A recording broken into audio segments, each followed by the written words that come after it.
Welcome to Meet the Press Now. I'm Kristen Welker in Washington, and we are following major breaking news in the war with Iran after an American F-15 fighter jet was shot down by Iran today deep inside Iranian airspace. It's believed the two pilots ejected from that aircraft. One pilot has been rescued and is alive, and a search and rescue operation is underway right now for the second pilot.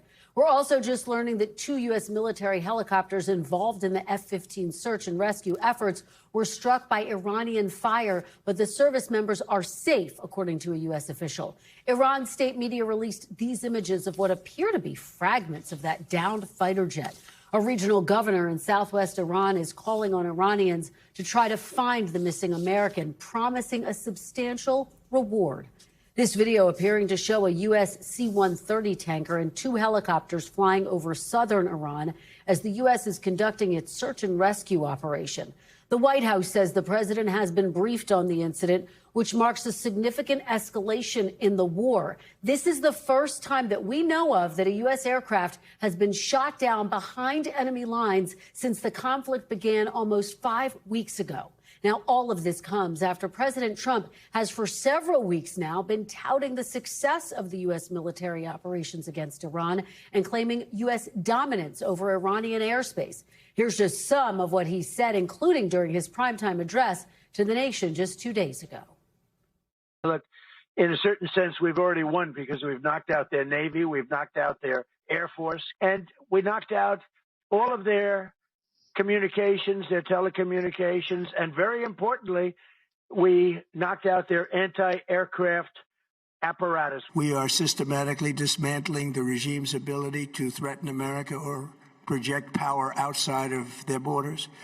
That means eliminating Iran's Navy, which is now absolutely destroyed, hurting their Air Force and their missile program at levels never seen before. They have no anti-aircraft equipment. Their radar is 100% annihilated. We are unstoppable as a military force, and the country has been eviscerated and essentially is really no longer a threat. Earlier this week, Defense Secretary Pete Hegseth also claimed Iran's military has been significantly degraded. The upcoming days will be decisive. Iran knows that, and there's almost nothing they can militarily do about it. Yes, they will still shoot some missiles, but we will shoot them down. This latest incident only adding to the already heightened tensions in the region. Iran now accusing the U.S. of striking civilian infrastructure, saying 8 people were killed and 95 injured in a U.S. strike on one of Iran's largest bridges, which connects Tehran to a neighboring city. And President Trump changing his tune once again on the war's timeline and objectives, posting this morning on social media, quote, "With a little more time, the U.S. can easily open the Strait of Hormuz and take the oil." Joining me now is NBC News senior White House correspondent Garrett Haake, NBC News senior Homeland Security correspondent Courtney Kube, NBC News military analyst, retired Army Colonel Steve Warren, and NBC News international correspondent Matt Bradley, who is in Tel Aviv. And Courtney, I'm going to start with you. You have been tracking this since we first learned about it. What is the very latest you're hearing? So we don't have any huge developments in the last few hours anyway, and that is that the U.S. was able to find one of the individuals who's on this downed F-15 Strike Eagle, F-15E.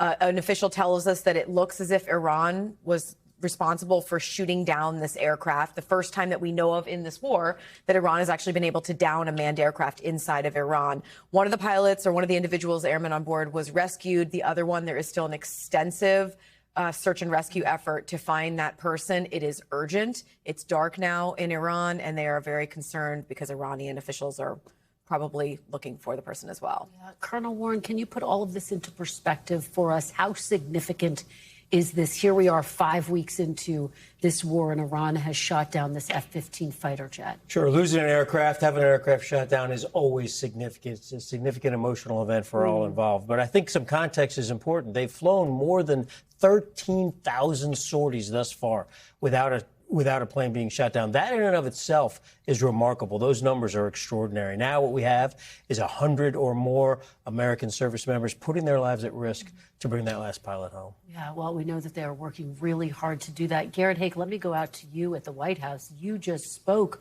with President Trump by phone. What did he say to you? What's the reaction been at the White House today, Garrett? Well, Kristen, the White House has been uncharacteristically quiet and extremely careful with their messaging around this shoot down. The president did not want to talk about the specifics of it with me at all. He even asked for a portion of the conversation to be off the record. He's clearly, to some degree, frustrated at the coverage, at the images, and the possibility that that might make finding this surviving pilot more difficult. But on the big picture, it doesn't appear to change anything about his view of the war long term. I asked him whether the events of today would affect any negotiations that might be going on with Iran, and he said no, not at all. And he said, this is notable, he said, this is war. It is war. And I think just the tone of that, it wasn't an excursion. It wasn't a detour. I think the seriousness of this moment is not lost on this White House, as we're in this sort of a bit of a holding pattern here, essentially, including the White House, everyone desperate to find out more information about that second aviator. Well, you had a short conversation, Garrett, but a significant one, because he said that this doesn't necessarily impact negotiations and because he did call it a war. Matt Bradley, let me go out to you. You have been covering this in the region. What are you hearing about the reaction from Iran? Obviously, as Courtney just noted, Iranian officials are calling on people to try to locate this pilot. Not only that, and offering a reward, as you mentioned, about $60,000 US, which doesn't sound like that very much, but they are still fanning out. We're seeing some videos of Iranians looking for these two men. One of them, of course, already captured, or excuse me, one of them already recovered. One of them now entirely missing and whereabouts and status unknown.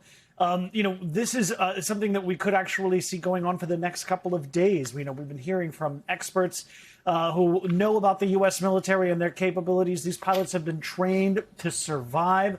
But meanwhile, this really just goes to show that the Iranians are still able to punch back now 5 weeks into this war. We've been hearing of more reports of strikes against Gulf countries like Abu Dhabi, which got another death today.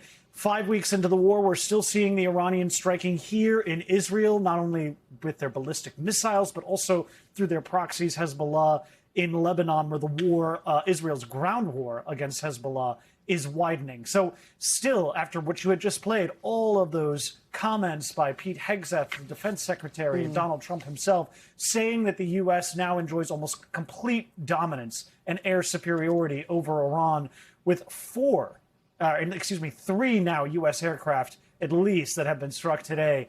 It seems that it is a very strange moment for the Trump administration if they're going to continue to say that they enjoy this dominance, as Garrett Hake has said. It sounds as though they are quieting a little bit at this moment. They're going to keep the boasting down until they can find this other soldier. Well, I think it's a really critical point, Matt, that you make. And Courtney, let me have you pick up on this, because President Trump addressed the nation this week on Wednesday. And part of his argument was the United States has established air dominance over Iran. How does the fact that Iran has just shot down this F-15 fighter jet impact those statements, those claims by President Trump? Does it undercut them? Absolutely. It also proves that, look, the U.S. can have air superiority over an area, but that doesn't mean that it's still not dangerous for U.S. aircraft to fly over there unless they want to put constant combat air patrols up over, and unless they are confident that they have taken out every single air defense system on the ground, which we know they have not.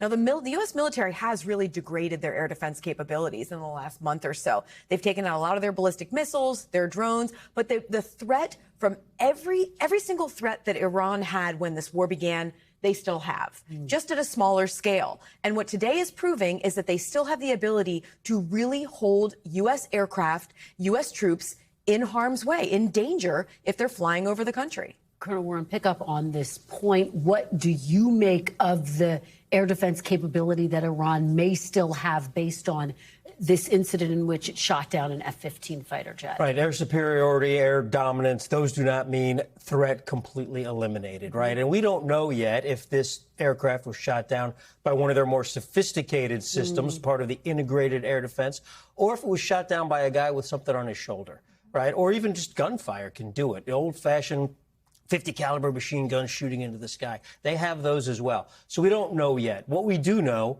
is it's a high threat environment. This is combat. Colonel Warren, how do pilots prepare for this type of a mission, not just to conduct it, but if the worst case happens, which it did, that your aircraft is shot down and that you have to try to survive. This is such a human thing, right? This is very human. And there's no way to fully prepare. These pilots are so well trained, though. We send them to a 3-week-long escape, evasion, resistance, and survival school. It's a very demanding school, very, very rigorous, where they are actually captured and put through the ringer, so to speak. They also learn terrain navigation, how to hide, how to run, how to call for help, how to survive in the wilderness. It's an exceptional school. Not very many people go through it, and when they come out of it, they're ready. Yeah. Courtney, take us inside your conversations at the Pentagon, defense officials today, the level of concern. Obviously, they prepare for this, and yet this is a potentially worst case scenario. I think the thing that proves the level of concern is so high is the fact that we have not heard anything from President Trump today about this. The fact that they have been able to explain to President Trump the gravity of the situation, that there is an American behind enemy lines in direct danger right now. There is an urgent search to find this person, and that anything that is said publicly could potentially put that search at risk. And if you want to know the gravity of it, the president hasn't put anything on Truth Social or spoken publicly about it today. And I think that in and of itself shows it. I mean, the one thing, Steve is so right about the SEER school and how that is such an important capability and set of skills and knowledge that airmen have. It's not just that the U.S. in advance of a big mission or war, this is a war, right? A war. The U.S. will put forward personnel recovery teams in the region really close, and they are on a constant state of readiness so that if something like this happens, they immediately deploy them to try to go and find these people. And it's the one thing that I always imagine, Steve said this is so personal, and he's right. It's a very human thing. I always wonder, what are these people thinking when they're on the ground, they're hiding, they're trying to evade? And the one thing that must give them a lot of comfort is knowing that there are highly trained combat search and rescue people who are very brave to go in and do what they're doing right now, and they are doing everything they can to find them. Fighting for their life. It's extraordinary, and it's extraordinary to think that they were able to rescue the one pilot who was there. Garrett, let me turn back to you. I want you to pick up on the point that Courtney is making, the fact that we haven't heard from the president yet. Garrett, you can probably count on a few fingers the number of days that we have not heard from President Trump in this second administration. What are your conversations in terms of when we might hear from him and the strategy behind when he has decided to speak out like this Wednesday, for example? Yeah, the conversations are short because there's just not much information to be had at this point, and the White House knows that. I don't think they want the president out speculating on what might or might not be happening on the ground in Iran right now. But I would never correct Courtney on anything related to military matters, but I will on a Truth Social, because, in fact, the president has posted just within the last hour, "Keep the oil, anyone," a 4-word tweet about one of his favorite topics. And by the way, I do think this is related. He's been talking more about this idea in just the last couple of days. His preference, as he has stated it, that the U.S. should go up and seize the Strait of Hormuz and take whatever oil is available to be taken from Iran. It's a position he's been espousing for 20 plus years. It's fundamental to how he views armed conflict. And I think it also, the fact that he's sharing it in this moment, speaks to the idea that his risk tolerance may be greater than that of some of the other folks around him. He suggested in that Easter lunch event earlier this week that, he would take the oil, but he thinks the American people just want to win. The fact that he's still posting about it in this moment of peril here for U.S. forces, I think, is indicative of the big picture way in which he sees this conflict. Yeah, and also raises questions, Garrett, about whether he is open to and strongly considering sending in U.S. forces. Matt, let me turn to you. How are Gulf countries reacting to this moment? Are they bracing for the possibility of what could be an escalation in the wake of this? Well, I mean, the fact is, when we talk about Gulf countries, there's already been an escalation as far as Gulf countries are concerned. They have not seen anything change. The fact that an American Air Force jet was shot down probably won't change anything for the Gulf. We've already seen them taking sustained attacks by the Iranians now for several weeks. And we just had, as I mentioned, another fatality just today in Abu Dhabi. More Gulf states reporting that they've been receiving and shooting down, for the most part, Iranian projectiles. So the situation for the Gulf is probably unlikely to change just because of this. This is going to be seen, if anything, as an American defeat in the Middle East. So this is probably not going to inflame Iran anymore and cause it to lash out against American allies in the region, if it does anything. it will comfort Iran and its regime that they have done exactly what what President Trump and Pete Hegseth said they couldn't do, which is take down American planes over Iranian skies, showing that America and Israel do not have air dominance there.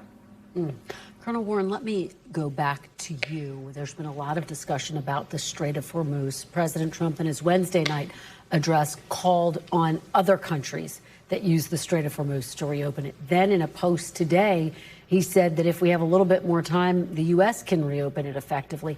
Just how complicated is it to reopen this strait that is so significant to the world's energy supply? It's going to be a highly complicated mission, to put it simply, right? We'll need ships. We'll need air power. You'll need air power over top of that strait 24 hours a day, 7 days a week. You'll need to position ships in various locations to keep anything from the sea from coming in. And you'll probably end up having to escort friendly ships through. So it is going to be a time-intensive and a resource-intensive operation to try to get that Strait of Hormuz open. Well, and Court, before we go, I do want to ask you about, against the backdrop of this war, you reported on a shakeup within the Pentagon, Secretary Hegseth firing the top military officer at the DoD. Yeah, I mean, what's so shocking about this is exactly what we're talking about right now. The U.S. is in the middle of a war in Iran. Right. And so it's very, it's unorthodox for a member of the Joint Chiefs, the Army Chief of Staff, to be fired in the middle of the war.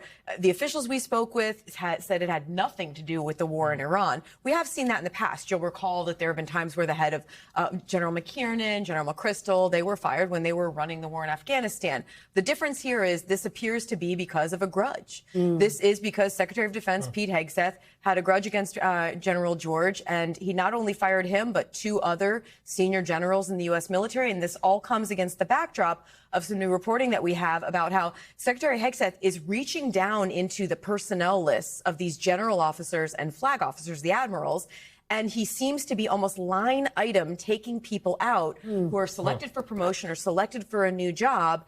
And what's concerning officials about it is he seems to be focusing on women and black men and taking them off the list. So, you know, the promotion and the personnel system at the Pentagon is definitely not running the way that we are used to seeing it. Well, it's a story that I know you'll continue to focus on, even as you continue to report on the war. We really appreciate it. Courtney, Colonel Warren, thank you so much. Garrett, as well as Matt, really appreciate you all starting us off today.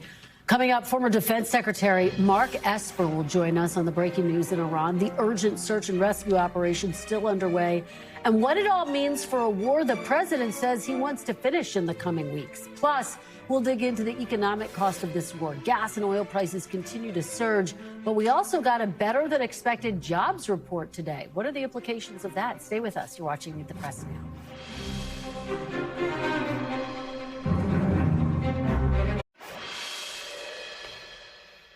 Welcome back. We got a new jobs report today showing that hiring in March actually beat expectations, even as the Iran war began escalating. The U.S. added 178,000 jobs last month, and the unemployment rate fell to 4.3%. But this jobs report does not capture the full brunt of the war, and it comes as the price of oil and gas continue to rise. Joining me now is NBC News business and data correspondent Brian Chung. Brian, thanks so much for being here with me. Appreciate it. So we are seeing elevated oil and gas prices. Let's start right there. What's the latest on that front? Yeah, well, the latest that we got in terms of prices that we're paying at the pump, $4.09, according to AAA. By the way, that's up 37%, over a full dollar since the beginning of this war. In many states, you're already seeing that getting a little bit closer to $5, like on the West Coast. But I think the real thing that we have to watch out for here is the rising cost of diesel, 5.53. That is going to impact the big rigs that transport goods all across the country. And Kristen, based off of my sources, they've been telling me that could be the source of greater inflation, because if it gets more expensive to transport food or things at your local retailer, well, then that could mean higher price tags for all of those types of things at your store. Yeah, that ripple effect. Walk us through this latest jobs report. Beat expectations, Brian, but what are the broader implications for how the labor market is doing? Yeah, it did beat expectations, but there are a few caveats to that. As you point out, 178,000 jobs added in the month of March. That was well above expectations. Economists were only expecting to be around here, 60,000. But they also revised down the numbers that we saw in February. The government originally reported 92,000 jobs lost in that month.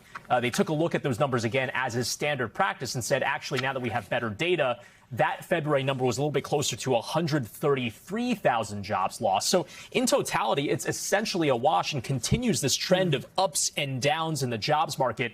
Economists that I have been hearing from have said this is a zero-gain jobs market as it appears right now. It's a low-hire, low-fire environment. Companies don't want to hire people, but they're also not aggressively firing people by and large.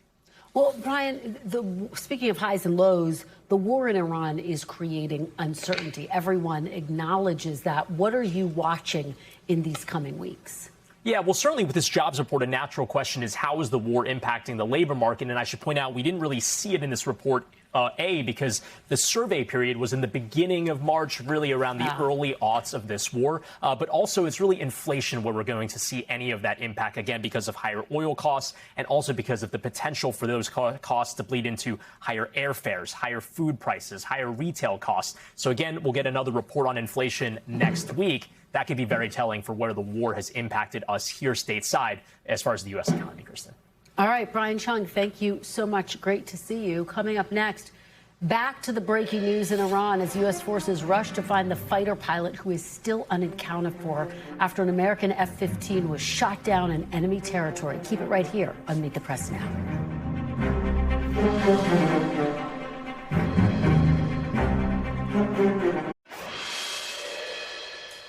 Welcome back, and we continue to follow that breaking news out of Iran and the search and rescue mission underway after Iran shut down a U.S. fighter jet.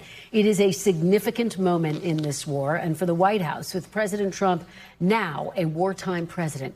Joining me now is our panel, USA Today Washington Bureau Chief Susan Page, Chris Meyer, former White House Deputy Press Secretary and a former assistant to the Secretary of Defense for Public Affairs during the Biden administration, and Republican strategist Matt Gorman. Thanks to all of you for being here. We are having this conversation against the backdrop, Susan, of a significant moment. Put this into context. Could this be an inflection point in this war? Could it change the course of this war? It could. It is not. This is not the developments that the president signaled in his address to the nation when he said that Iran's capabilities of doing just the sort of thing they have now done had been decimated. Clearly, they've been degraded, but not decimated yet. So it shows what the costs and potential costs of this war beyond simply driving up gas prices. And that could be part of Trump's calculation on what the United States is willing to do in Iran next. Matt, we haven't heard from President Trump yet. Give me your reaction to that. When do you anticipate we might hear from him?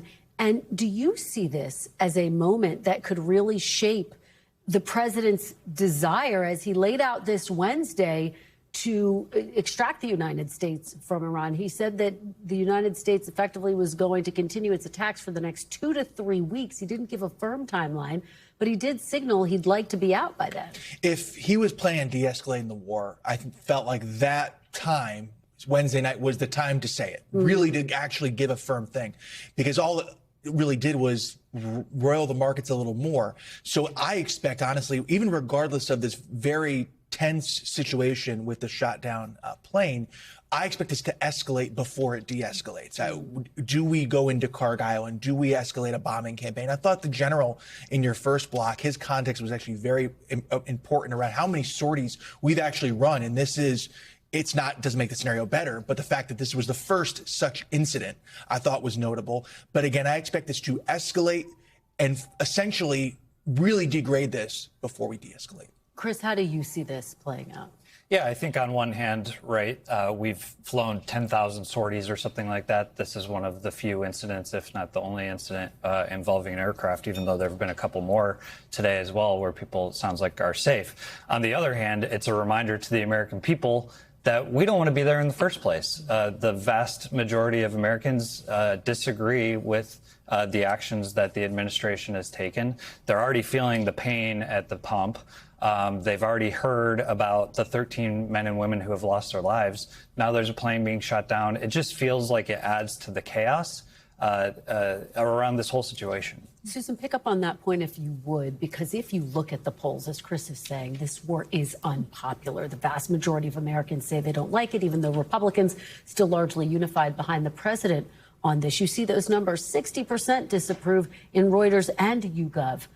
Do you think President Trump took a step toward winning over any of those skeptics? I thought that was one of his goals of the speech. It was the kind of speech you usually give on day one of a military action, not on day 33. But we know from the polling that he has a really hard task here. You know, there was a Reuters poll that showed that two-thirds of Americans thought we should end the war even if we didn't reach all our goals. And that included 40% of Republicans. It shows the kind of appetite that Americans have to do whatever we're going to do and to get out. Yeah. Matt, I want to play a little bit of Joe Rogan's podcast, who with Theo Vaughn, extremely popular with the MAGA base. They were discussing the war this week. Take a look. What do you think is going to happen? You think we're going to be okay? I hope so. Of course. I don't know. Do you think about it? I'm confused. I can't believe we went to this war. When we started bombing Iran, I was like, this can't be true. And what about Lebanon now? I know. Israel's invaded Lebanon. Yeah. Yeah. And it's like, just stop. Like, what do you need? Matt, how significant is that? The polling shows the MAGA-based Republicans still largely unified behind the president, but those are significant voices who a lot of Republicans follow. I would say normal people too, but I don't think they're going to drive either the White House's thinking on this or even to some extent the MAGA base on this. If you were to ask me a month ago, I would have said this was driven, the kind of the tension in the base was driven by, for lack of a better term, the Israel haters, right? It was Tucker Carlson and the people where they're trying to, they have another agenda here. There is more skepticism in the base, especially when it comes to the funding. We've seen some numbers put out today and throughout the week of $200 billion, $1.5 trillion of what the defense cost will be for the war and then also going forward. I will say this. I think in some respects, the polls could be freeing to him because look, if you are already at a nadir, essentially, just keep going and actually end this once and for all, because you're not going to get 50% to support this war. There's also the theory that if you've dug a hole, you're in a hole, stop digging. Stop digging. Yeah, that would be the alternative theory. I would say this, though. I would say this. If you pull out without achieving the goals, the problem will fester. Like, there will be, again, whatever happens in Iran. I think what you saw in that video is supporters of Donald Trump who heard him say, we're going to end the war on Ukraine on day one. We're going to bring down costs on day one. We're going to get out of these forever wars right away. Instead, we're still, Ukraine war is still going on. Prices are going up. And we're getting more deeply involved in the Middle East, in Venezuela, potentially with Cuba. He's doing the exact opposite of everything he promised on the campaign trail. Respond to that very quickly. No. Look, I think that is a challenge. I think that's why they need a story on affordability. And you saw a good jobs report today, but they need to keep telling that story. The more we get into Iran, even though it's worthy, it can take away from that. All right. Fantastic conversation. Please stick around. We have a lot more. But right now, I do want to bring in former Secretary of Defense during President Trump's first term, Mark Esper. Secretary Esper, thank you so much for joining me on this really critical day. I want to start off by getting your reaction to the fact that Iran was able to shoot down a U.S. F-15 fighter jet. What are the implications for that, not just in terms of Iran's air defense capabilities, but also in terms of the broader war? Well, first of all, good to be with you, Kristen.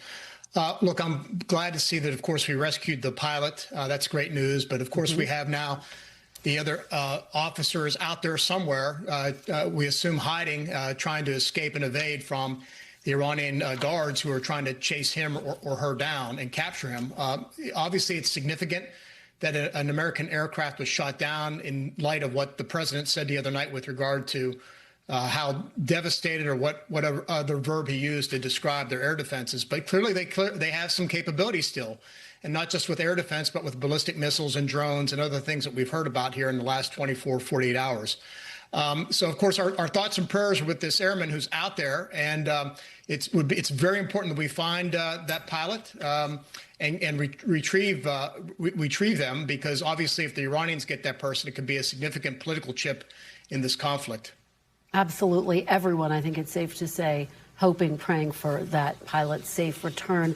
Mr. Secretary, what are the implications of this moment for the trajectory of this war? President Trump, when he spoke on Wednesday, signaled that he wanted to wind this war down in a matter of weeks. Could this moment complicate that timeline?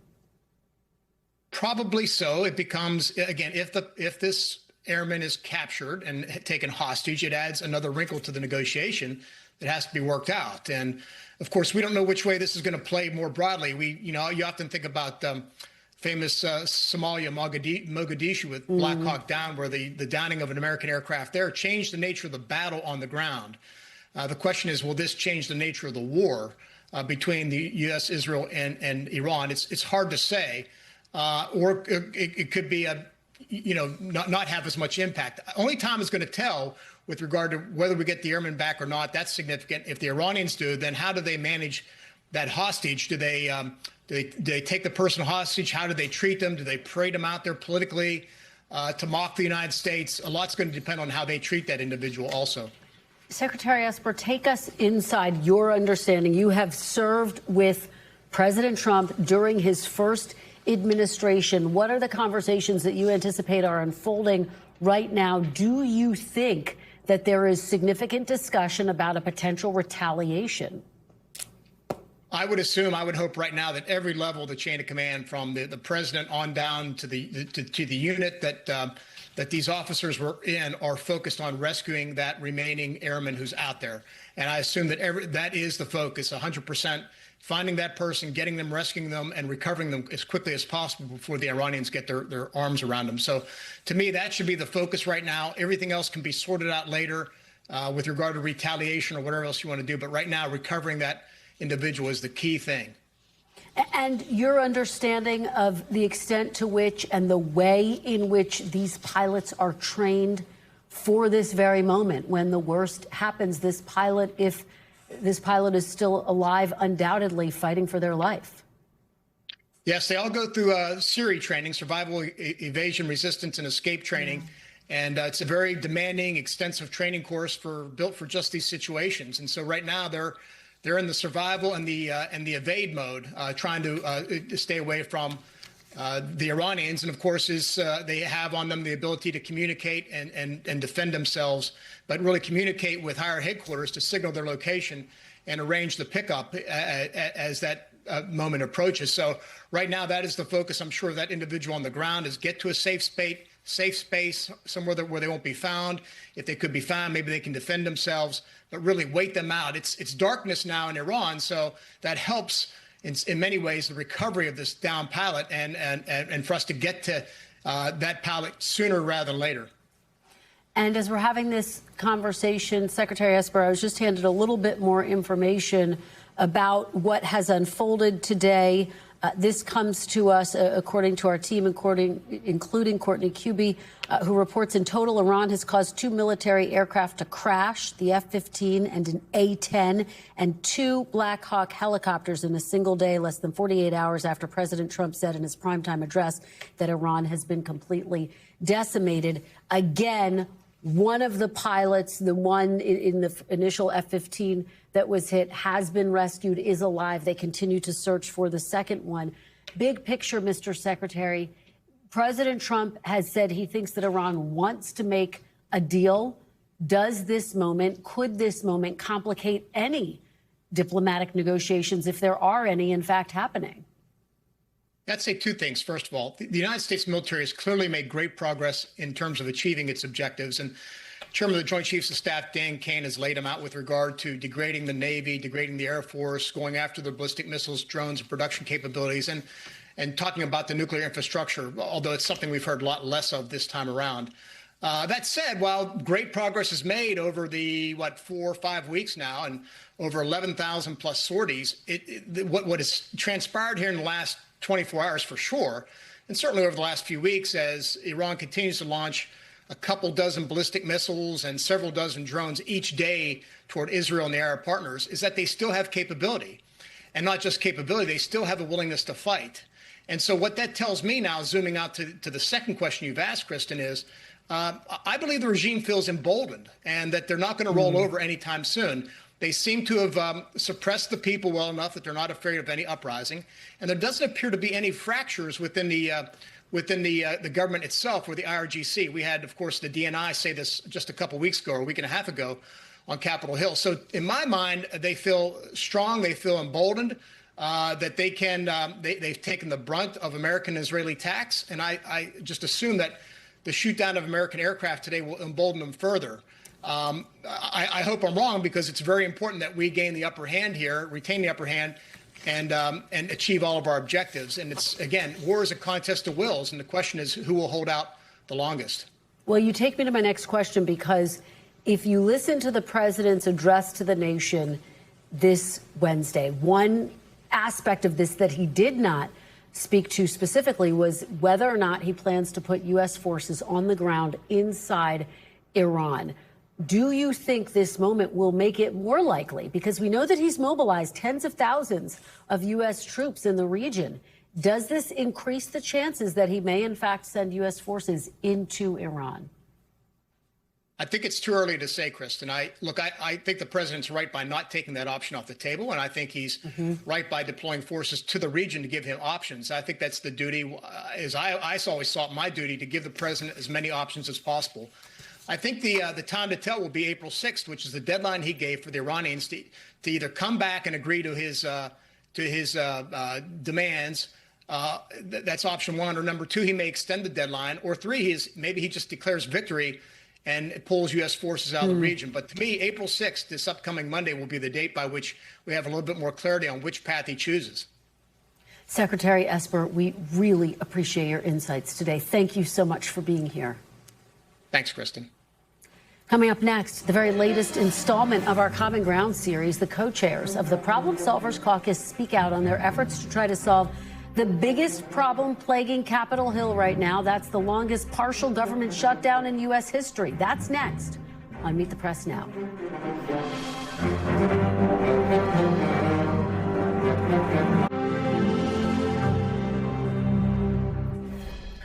Welcome back. Turning now to the still ongoing shutdown of the Department of Homeland Security. House Speaker Mike Johnson says he has no plans to bring back his members early from recess to pass a DHS funding bill sent over by the Senate. That plan would fund all of DHS except for ICE and Border Patrol, which Republican leaders say they would try to fund through a reconciliation process, meaning only with Republican votes at a later date. In the latest installment of our Common Ground series, I spoke earlier this week to the bipartisan co-chairs of the House Problem Solvers Caucus, who've been working on a proposal to break the DHS gridlock. Democrat Tom Suozzi of New York and Republican Brian Fitzpatrick of Pennsylvania tell me they would both vote for the Senate's bill to fund DHS, but that it fails to address reforms to immigration and customs enforcement, something they say their proposal solves. Here's our conversation. Congressman Suozzi, talk to us about your proposal, why you think the Problem Solvers proposal is actually better than the other options that have been presented so far. And then, Congressman Fitzpatrick, I'll get your perspective. You know, right now it's Brian and my proposal. We haven't gotten the full endorsement of the Problem Solvers yet. But the bottom line is that we should fund the government, and we should do the things that make ICE the same as other federal law enforcement agencies like the FBI and the DEA and the Alcohol, Tobacco and Firearms Bureau. And that involves things like body cameras, like not wearing masks, but protecting officers, law enforcement from doxing, cooperating with state and local governments when you investigate use of force, proper training. Even local police, but certainly federal police, federal law enforcement agencies have 6 months of training. ICE has 47 days of training. And I'll let Brian speak to it as a former FBI agent for 15 years. But I also was the county executive of Nassau County. I oversaw the 12th largest police department in the United States of America. There are certain things that every law enforcement agency in America does. ICE should be held to that same standard. All right. Well, Congressman Fitzpatrick, your perspective, why do you think this is the right path to take? Yeah, well, we have to get to the basics, back to the basics of what law enforcement is. Law enforcement is a social contract. It is a delegation of the power that resides with the people, as all power does in this country, and they delegate that to law enforcement institutions, agencies, and law enforcement officers. And anytime that social contract is frayed, if there's not mutual trust, mutual respect, mutual cooperation, then we have to fix that social contract. And certainly, you know, following the tragedies in Minneapolis, that social contract has been frayed. So we have to work to fix it. What do we do to fix it? To Tom's point, we start with simplicity. every single federal law enforcement agency ought to comport to the same standards when it comes to body cameras, when it comes to training, when it comes to independent investigations of any use of force by federal agents, when it comes to removing of masks, when it comes to penalizing doxing in exchange for the removal of masks. Obviously, there's exceptions for those rules. All of that should be standardized. And, I was an agent for 15 years. I never once wore a mask when executing the hundreds of search warrants and arrest warrants that I executed. Now, there are exceptional cases if you're going after cartels or something like that. But the baseline rule has to be no masks. Because masks are a barrier between the police and the public. And policing is a mutual social contract, and we can't have barriers like that. Well, Congressman Suozzi, let me have you pick up on that point, because the White House did offer up some areas where they were willing to negotiate body cameras, for example. Now, look, their proposal did not include barring ICE agents wearing masks. But do you think your Senate Democratic colleagues made a mistake by not engaging on those initial points and then trying to get more down the line? Well, listen, I don't want to second guess what they did in the Senate. They've been trying to do their negotiations. I just think we as an institution, both the Senate and the House, have failed to try and find some common ground to try and move forward like we have with so many other issues. I think the people are sick and tired of what's going on in Washington, D.C. They're sitting at home and they're like, what are you doing to affect my life in a positive way? And they see costs going up through the roof. They see the stuff on television. We saw the lines in the airports getting a little bit better right now. We see all these different things. We need the members of Congress and the Senate, in the Democrats and the Republicans, to get together to actually do our jobs, to actually solve the problems that affect real people's lives. Well, Congressman Fitzpatrick, let me ask you, because you announced this effort to find a bipartisan solution before we saw that breakdown in negotiations on Friday. Do you have any concerns that your proposal doesn't actually match where your party is right now in terms of what it's willing to negotiate on? It matches where the people are at, and that's all I care about. Tom and I both represent roughly 800,000 people. They are our bosses. We don't report to any person, any party in Washington, D.C. So, I would think the party would follow, both parties would follow what Tom and I are doing. By the way, to his point, we are the only proposal that actually reforms ICE. This whole thing was supposed to be about reforming ICE post the tragedies in Minneapolis. And yet not the Democrat discharge that's at the desk of the House clerk, not the Republican bill that was put forth in the House, not the bipartisan bill that was put forth in the Senate. Not a single one of them have a single ICE reform. And I think people just got caught up in the fog of war, and they forgot what this was all supposed to be about, which is fully funding our government and fixing that social contract that currently is frayed between Immigration and Customs Enforcement and the public. So I have to ask both of you, do you believe that both parties bear some blame in what is now the longest partial government shutdown in U.S. history? Congressman Suozzi, let me start with you. Absolutely. I mean, there's enough blame to go around for everybody. We need people to be working together more to get things done to try and solve the problems that we face. And as Brian said, what we saw out in Minneapolis was probably illegal, but certainly immoral, and is a breakdown in the relationship between the public and law enforcement. And we have an obligation as elected officials to try and fix that and not let this continue where the administration can just do whatever they want and there's no response from Congress. So I'm willing to give a little bit. Brian's willing to give a little bit. And I think a lot of members of Congress want this. I think they all want something done. It's just that there are so many systemic problems and toxicity in Washington, D.C. right now that even good people that want to get the right thing done are not stepping up to find compromise. And that's what we need to be doing. Congressman Fitzpatrick, what say you to that question? Does everyone bear some responsibility for what is now the longest partial government shutdown in U.S. history? Absolutely. The literal definition of governing in a democracy requires building consensus. That's how it's defined. And yet we have a lot of people in both chambers from both parties, quite frankly, who are not trying to see the world through the other person's eyes, who are not approaching problems with humility and empathy and trying to find common ground. Instead, they're taking a my way or the highway approach. That's not governing, and that's not a democracy, and that's certainly not consensus building. That approach doesn't work in our personal relationships. It doesn't work in our homes. It doesn't work in our businesses. And it sure as heck doesn't work in government. So that's what Tom and I believe in. We believe in consensus building. You know, he and I, approach problems from different angles, but we respect each other as human beings. We try to see the world through the other person's perspective, and we try to find the points of intersection where we can agree. That's what governing is supposed to be about. I want to ask both of you about, please go ahead, Congressman Suozzi. We have to look at what are the factors that are dividing us in our country right now. Too many elected officials in these safe seats are just pandering to their base. The Republicans to the far right, the Democrats to the far left. Social media is rewarding extremism. A lot of the cable news shows are just feeding one side of the story.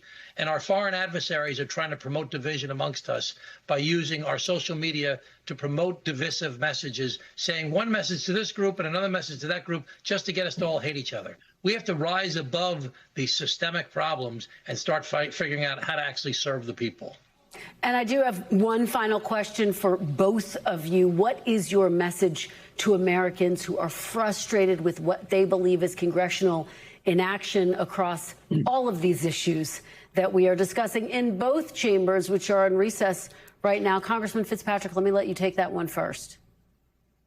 Yes, they should ask their member of Congress who represents them and their United States senator who represents their state whether they are members of the Problem Solvers Caucus, which Tom and I lead, that believe in mutual respect, mutual cooperation, finding common ground. And if they're not, encourage them to join. And if they refuse to join, ask them why that is the case. Because, like I said, governing in a democracy is all about building consensus. Our group is the only two-party group in Congress. You have a continuum of caucuses within Congress. We're the only ones where Democrats and Republicans meet every single week when we're in Washington, D.C. to try to see the world through the other person's eyes. We're the only ones who travel together. We build relationships with each other's families. That's what's important now more than ever. So that would be my request to every citizen in this country. Congressman Suozzi, final word to you. If I was speaking directly to the American people, I'd say don't underestimate how powerful you are. Right now, so many people are not participating in primary elections. So many people are not participating in general elections. We need you. Our democracy will only work if the public is involved to the extent that we need them. If it's just the far left and the far right and they're controlling the conversation and they're putting in all the energy and the big block of 50% of the public somewhere in the middle is saying, the whole thing stinks, I don't like it, I'm politically disenchanted, politically disengaged, I don't like it, then we end up with this gridlock that we have. We need to hold the elected officials accountable, and the only people who can do it is the people. All right, Congressman Tom Suozzi and Brian Fitzpatrick, thanks to both of you for your time and for a great conversation. We really appreciate it. Thank you. Thanks.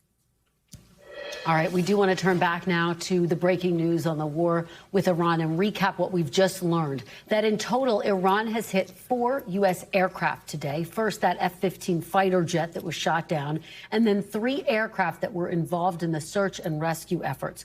One of those was an A-10 Thunderbolt. That pilot was able to make it to Kuwaiti airspace and ejected safely before the aircraft crashed. So Iran has caused 2 U.S. military aircraft to crash today. Back with me now is the panel, Susan Page, Chris Meyer, and Matt Gorman. Thank you all for sticking around. Susan, your reaction to this and what it means and the implications for President Trump's claim that they have destabilized Iranian defense aircraft. Yes, according to the president, Iran didn't have the capabilities to cause the crash of 2 aircraft in one day. This is a really sobering development. And I think it increases the possibility that President Trump will feel the need to retaliate. And that could be an escalation of this war, even though we know from his speech on Wednesday night he would like to bring it to a close. Matt, how is he going to square that if he does feel compelled to retaliate in this moment? It makes it a lot tougher to try to withdraw U.S. forces within 2 to 3 weeks. Certainly, and I think that could be the pretext for staying longer. And just, of course, we don't know what happens with this service member who is missing. Is there some sort of actually on the ground rescue operation? I remember back in the early days of Iraq, we had Jessica Lynch. We had to actually go on the ground and rescue her in April of 2003. Those early days of that war. Again, I think this will be a pretext probably to escalate. I don't think he was heading there this way anyway.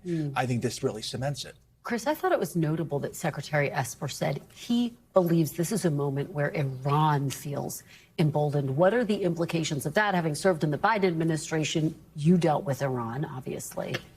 Yeah, and their proxy groups, which still have capabilities as well. We're talking about an F-15, which is not a commercial airliner. This is a very capable jet, goes 1,500 miles an hour. It is hard to take down.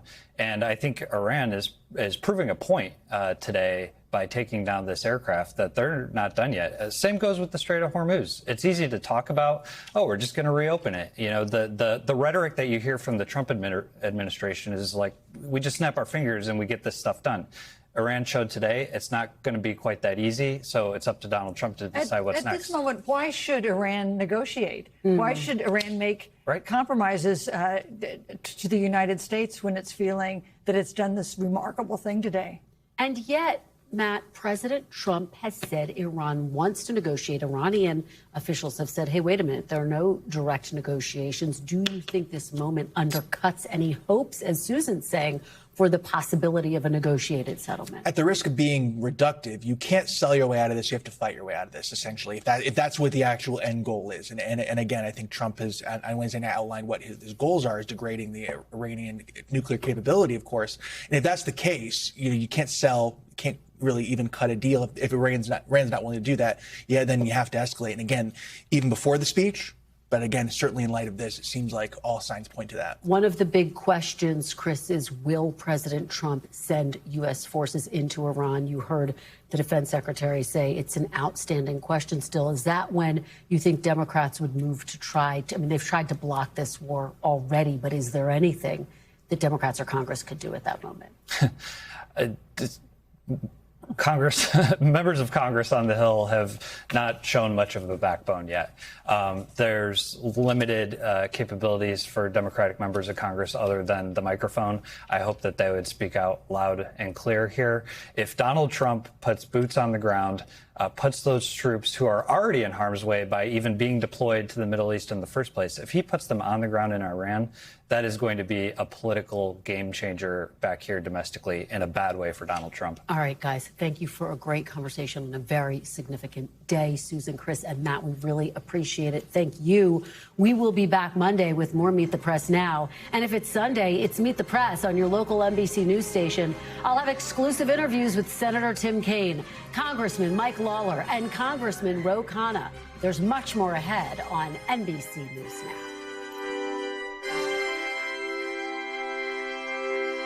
We thank you for watching, and remember, stay updated on breaking news and top stories on the NBC News app or watch live on our YouTube channel.